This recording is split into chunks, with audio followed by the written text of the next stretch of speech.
نمو ڈالی کہ جس کی مثال نہیں ملتی. وہی تمام شرائط جن سے یہ خوف تھا کہ مسلمان مارے گئے وہ ان کے فائدے میں بدلی. جو 15 سال سے جو جنگ کبھی سرد اور کبھی گرم جاری تھی وہ امن میں تبدیل ہوئی, کیونکہ اس کی ایک شرط تھی کہ 10 سال کا امن ہوگا اور مسلمانوں کو کنسالیڈیٹ کرنے کا موقع ملا. اور میں بتاتا ہوں کہ انہوں نے کیسے کنسالیڈیٹ کیا اس کے فوراً بعد. پھر جو مسلمان ان کے یعنی سمجھ لیں مرتد ہو گیا یا چھوڑ کے کفار کے پاس چلا گیا تو ویسے بھی مسلمانوں کو بندہ نہیں چاہیے, وہ بے شک وہیں رہے. اور جو با ایمان تھا اس نے جا کے مکہ میں اپنے ایمان سے بہت سارے لوگوں کو منور کیا. تو وہ شرط بھی ہمارے مسلمانوں کے کام آئی. تو رسول پاک صلی اللہ علیہ وسلم کی معاملہ فہمی اور بزلہ سنجی نے اس قدر مسلمانوں کی مدد کی اور رہنمائی کی, اور یہ ان کا ایمان تھا سارے ان کے ساتھیوں کا کہ آپ جو فرما رہے ہیں ظاہراً ہمیں سمجھ نہیں آ رہی پر آپ درست فرماتے ہوں. واپس آ گئے. 1 سال اور گزرا, 629.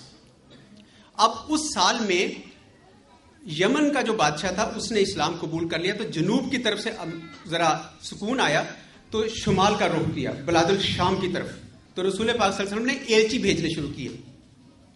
ایلچی جب بھیجنے شروع ہوئے تو چونکہ وہاں پہ بائزنٹائن امپائر جو ہے اس کی جو آخری حدیں جو تھی نا وہ عراق اور شام تک تھیں, تو وہاں جو ایلچی جاتے تھے ان کے بعد وہ واپس نہیں آ پاتے تھے, ان کو مار دیا جاتا تھا. تو مسلمانوں نے رسول کو کہا کہ جناب یہ ہمارے لیے بڑی ہی بے عزتی کی بات بھی ہے اور ہمارے لیے بڑا نقصان, آپ ایک لشکر بھیجے. تو 3 کمانڈر بھیجے گئے اور یہ دریائے اردن کے مشرقی کنارے پہ پہنچے. بازنطینی جو تھی اس وقت کے حساب سے وہ اتنی مضبوط سلطنت تھی کہ وہ ایک وقت میں 2 لاکھ فوج ریز کر سکتی تھی. تو اتنی عددی برتری جب دیکھی تو وہ لڑائی ہوئی, اس میں کمانڈر تینوں کے تینوں جو بھیجے تھے وہ مارے گئے. اس وقت انہوں نے وقتی طور پر خالد بن ولید کو چنا. خالد بن ولید صلح حدیبیہ کے بعد مسلمان ہوئے تھے. تو وہ خالد بن ولید نے جو آپ کو پتا ہے بڑے مشہور تھے, انہوں نے وہاں سے ریٹریٹ کیا مشرقی دریائے اردن سے, اور ایک جگہ ہے موتا, وہ 2 پہاڑیوں کے درمیان ہے, وہاں پہ انہوں نے کی. اور آپ کو پتا یہ جنگ احد میں بھی انہوں نے کفار کی طرف سے بڑی یعنی عقل دکھائی تھی جس کی وجہ سے مشکل ہوئی تھی. وہاں پہ انہوں نے بڑی سمجھداری سے کئی ترکیبیں, اگر آپ پڑھیں تاریخ میں آپ کو مزہ آئے گا دیکھ کر کے کس, بلکہ آج بھی ہمارے آرمی وار کالج میں وہاں پہ پڑھائی جاتی ہیں کہ کس طریقے سے انہوں نے اپنی عددی کم تری کو کوشش کر کے مسلمانوں کو جتنا بچ سکتے تھے بچایا, اور اس کے بعد انہوں نے واپس کا راستہ اختیار کیا. جب مدینہ پہنچے تو ایک تنازع کھڑا ہو گیا. تنازع یہ ہوا کہ لوگ اس وقت جوش اور جذبے سے اتنے زیادہ عبور تھے, ان کو معبر تھے, بھرے ہوئے تھے. انہوں نے کہا جی یا تو فتح ہوتی ہے یا شکست ہوتی ہے, اور یہ خالد بن ولید شکست کھا کے آئے. یہ فرار ہے, فرار کا لفظ استعمال کیا گیا, یہ ڈیزرٹر ہے, یہ بھگوڑا ہے, اور یہ سارے مسلمانوں پہ اس نے اس کو کیا. رسول پاک صلی اللہ علیہ وسلم کی معاملہ فہمی دیکھیے. انہوں نے کہا یہ فرار نہیں, یہ کرار ہے, کیونکہ فتح اور شکست کے علاوہ بھی ایک اور راستہ ہے, وہ ہے امن کا راستہ. آپ امن لیں اور اپنے آپ کو کنسولیڈیٹ کریں. اور اس وقت خالد بن ولید کو انہوں نے اللہ کی تلوار کا لقب بھی دیا ان حالات میں, جس سے پھر لوگ خاموش ہوئے. اور یہ حقیقت ہے کہ غزوہ موتا کے بعد, مارکہ موتا کے بعد 3 سال کے اندر بازنطینی جتنے تھے علاقے وہ سارے کے سارے عرب علاقے وہ ان کے قبضے میں آئے, اور وہی خالد بن ولید جاتے تھے وہاں پہ وہ لینے کے لیے. تو یہ ہے کہ رسول پاک صلی اللہ علیہ وسلم نے ہر موقع پر آپ کو یہ پیغام دیا کہ منفی کو مثبت میں بدل لو, دشمن کو دوست میں بدل لو, اپنی عقل سے, اپنی فہم سے, اپنے ہوش سے. یہ اس قسم کی لا تعداد مثالیں ہیں جو آپ ان کی سیرت طیبہ پڑھ کے تو دیکھیں. مجھے یقین ہے کہ آپ میں سے بہت سارے نہیں پڑھا ہوگا. اب میں آتا ہوں وہ شخص جو کفار کی طرف سے نیگوشیٹ کرنے آیا تھا treaty of Hudaybiyyah. He was known as the ultimate negotiator the Arab world has ever produced. The ultimate. اور مجھے پتا ہے کہ سہیل رانا صاحب ان کو شاید جانتے ہوں گے کیونکہ وہ ان کے ہم نام تھے. سہیل بن عمرو. سہیل بن عمرو جو ہیں وہ اس قدر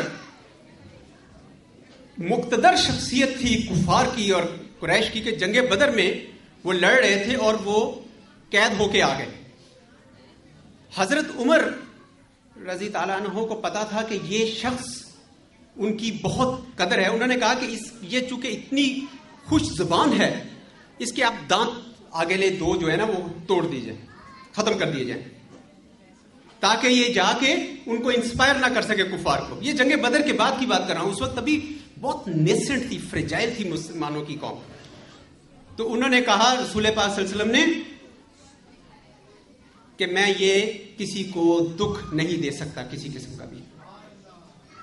اور انہوں نے کہا کہ آج میں اس کے ساتھ اگر اچھا سلوک کروں گا تو یہ انہی دانتوں سے اسلام کی خدمت کر سکتا ہے. اور آپ دیکھیے وہ شخص صلح حدیبیہ تک ان کی طرف سے نیگوشیٹ کر کے آیا تھا اور کرنے آیا تھا, اور وہ جب نیگوشیٹ کر رہا تھا سہیل رانا صاحب, آپ کا ہم نام سہیل بن عمرو, اور وہ اس نے اتنا کئی گھنٹے رسول پاک صلی اللہ علیہ وسلم ون آن ون نیگوشیشن کی, اور وہ ٹریٹی جو ان کے بڑے حق میں تھی وہ کی. جب فتح مکہ ہوئی تو اس وقت یہ شخص رسول پاک صلی اللہ علیہ وسلم کے شروع میں ملنے والوں میں سے تھی, جس 630 میں ہوئی. تو اس شخص نے کہا رسول پاک صلی اللہ علیہ وسلم سے کہ رسول صلی اللہ علیہ وسلم نے کہا کہ تمہارا کیا خیال ہے کہ میں یہ جو مفتول لوگ ہیں ان کے ساتھ کیا کروں گا.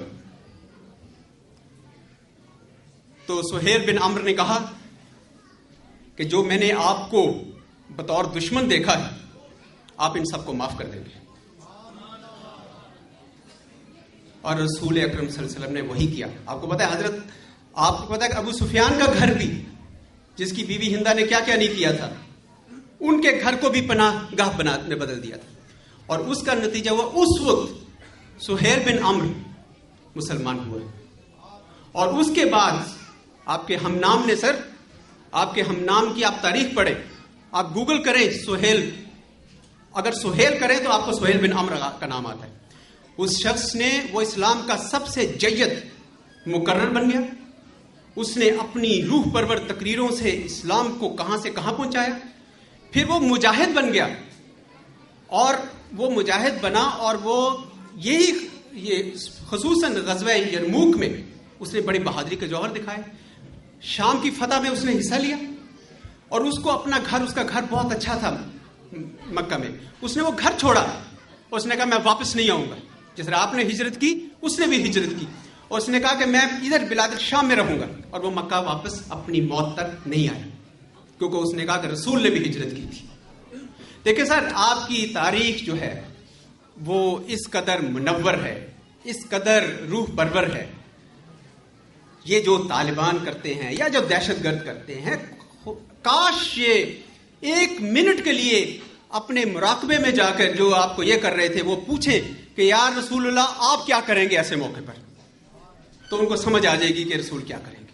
ماشاءاللہ حضرات گرامی, آپ نے جناب سفیر پاکستان کے بڑے مدلل اور جامع گفتگو آپ نے سماعت فرمائی دین اسلام کے حوالے سے, اور رسول اللہ صلی اللہ علیہ وسلم کی تعلیمات کے مختلف, آپ کی سیرت طیبہ کے مختلف گوشے آپ نے اجاگر فرمائے.